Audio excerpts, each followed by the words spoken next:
आज के इस क्लास में हम कक्षा 8 के विज्ञान से अध्याय 14 बतलाएंगे और इसका नाम है कोशिकाएं हर जीव की आधारभूत संरचना। इसके सभी प्रश्न और उत्तर को हम बतलाएंगे। आप लोग वीडियो को शुरू से लेके अंत तक देखिए और चैनल पर नए तो चैनल को सब्सक्राइब करके घंटी को बजा दीजिए। तो चलिए अब हम प्रश्न की ओर बढ़ते हैं।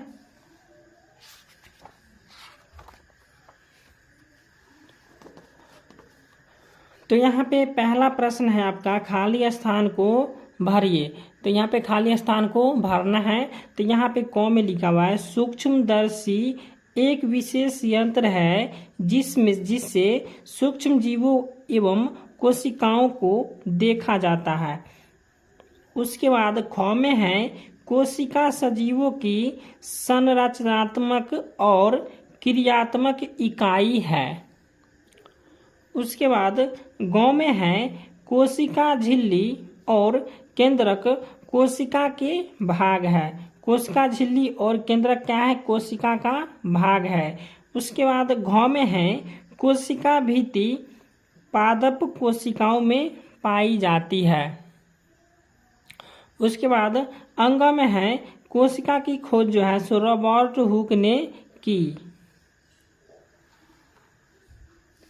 अब दूसरा प्रश्न है सही या गलत का निशान लगाइए। तो यहाँ पे क में है सजीव कोशिका से बनी है, तो यहाँ पे हो जाएगा सही का चिन्ह। उसके बाद ख में है सभी कोशिकाओं में कोशिका भित्ति पाई जाती है, तो यहाँ पे हो जाएगा गलत। उसके बाद ग में है केंद्रक झिल्ली कोशिका द्रव एवं केंद्रक के बीच पदार्थों के आवागमन को नियंत्रित करती है, तो यहाँ पे हो जाएगा सही हो जाएगा। उसके बाद घ में है अमीबा बहुकोशिकीय जीव है, तो यह हो जाएगा गलत। अब तीसरा प्रश्न है एक शब्द में बताइए। तो यहाँ पे क में है सजीवों की संरचनात्मक इकाई जो है सो कोशिका है, ठीक है। उसके बाद ख में है कोशिका में जेली नुमा संरचना जो है सो कोशिका द्रव में होता है, ठीक है। अब यहाँ पे ग में प्रश्न है कि जंतु कोशिका का बाहरी आवरण जो है सो कोशिका झिल्ली है, ठीक है। उसके बाद घ में है पत्तियों के हरे रंग के लिए जिम्मेवार लवक है क्लोरोप्लास्ट।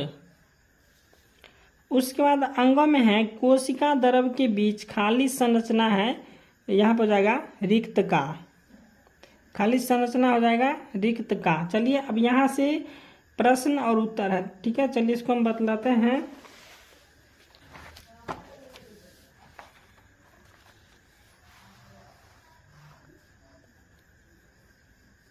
चौथा प्रश्न है कोशिका सजीवों की मूलभूत संरचनात्मक इकाई है कैसे? तो इसका उत्तर लिखेंगे क्योंकि सभी सजीव एक एक कोशिकाओं से मिलकर बने होते हैं और जीवन संबंधी तमाम क्रियाकलाप इन्हीं संरचनाओं के द्वारा होता है। अतः कोशिका सजीवों की मूलभूत संरचनात्मक इकाई कहलाती है।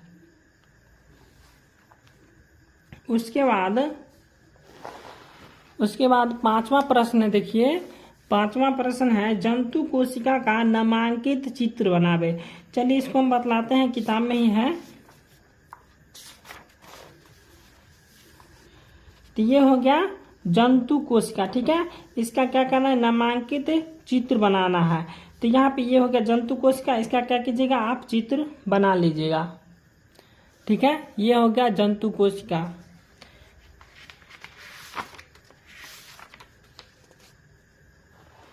अब यहाँ पे फिर लिखा हुआ है 6 में पादप कोशिका का नामांकित चित्र बनाइए। तो वहीं पे जंतु कोशिका और पादप कोशिका दोनों यहीं पे था, ठीक है। देख लीजिए यहाँ पे लिखा हुआ पादप कोशिका और यहाँ पे हो गया जंतु कोशिका। तो इस दोनों का चित्र आप बना लीजिएगा, ठीक है। तो यहीं पे हो गया दोनों का आंसर। अब यहाँ पे सातवां प्रश्न है, पांचवा छठा का तो हो गया। उसके बाद सातवां प्रश्न है 7वां प्रश्न है जंतु और पादप कोशिका के तीन समानता और अंतर को लिखिए। तो यहाँ पे हम पहले लिख दिए हैं, ठीक है। देख लीजिए उत्तर का 1 में है कोशिका झिल्ली जंतु तथा पादप दोनों कोशिकाओं में उपस्थित होती है, ये जंतु का होता है, ठीक है। उसके बाद यहाँ पे लिखे है केंद्रक दोनों में उपस्थित होती है। उसके बाद तीसरा में लिखे हैं कोशिका द्रव्य दोनों में उपस्थित होती है, ठीक है। चलिए इसको हम भिन्नताएं को लिखते हैं। तो यहाँ पे हो गया, चलिए इसको भिन्नता को लिख लेते हैं। यहाँ पे इसकी 3 भिन्नताएं हैं। पहला हो जाएगा कोशिका भित्ति सिर्फ पादप कोशिकाओं में ही उपस्थित होती है।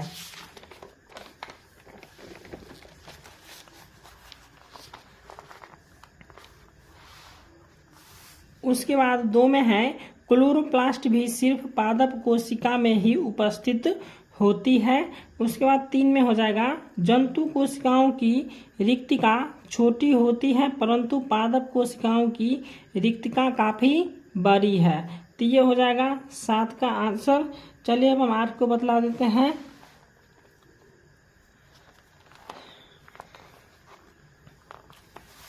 तो 8वां प्रश्न है कोशिका भित्ति पादप कोशिका का महत्वपूर्ण भाग है कैसे। तो इसका उत्तर लिखेंगे कि पेड़ पौधे प्राकृतिक में खुले पर्यावरण में रहते हैं, वे अनवरत पर्यावरण के विभिन्न घटकों यथा ताप, दाब, नमी, वायु, वेग आदि से प्रभावित होते रहते हैं। ऐसे स्थिति में पौधों को विशेष सुरक्षा और अतिरिक्त दृढ़ता की यहाँ पे लिखा हुआ है जरूरत, ठीक है। यहाँ पे है जरूरत होती है जो कि कोशिका भित्ति प्रदान करती है। यहाँ पे लिखा हुआ प्रदान करती है, ठीक है। तो ये हो जाएगा 8 का आंसर। उसके बाद यहाँ पे 9 में है निम्न पर संक्षिप्त टिप्पणी लिखिए। यहाँ पे लिखा कोशिका द्रव और ख में है केंद्रक। चलिए इसको हम बतलाते हैं। इसी में हो जाएगा कोशिका द्रव और केंद्रक। तो यहाँ पे इसे लिख लीजिए, ये हो गया कोशिका द्रव्य, देखिए यहाँ पे लिखा हुआ कोशिका द्रव्य। तो ये हो जाएगा कोशिका द्रव का आंसर और ये हो जाएगा केंद्रक का आंसर, ठीक है। तो आप लोग लिख लीजिएगा।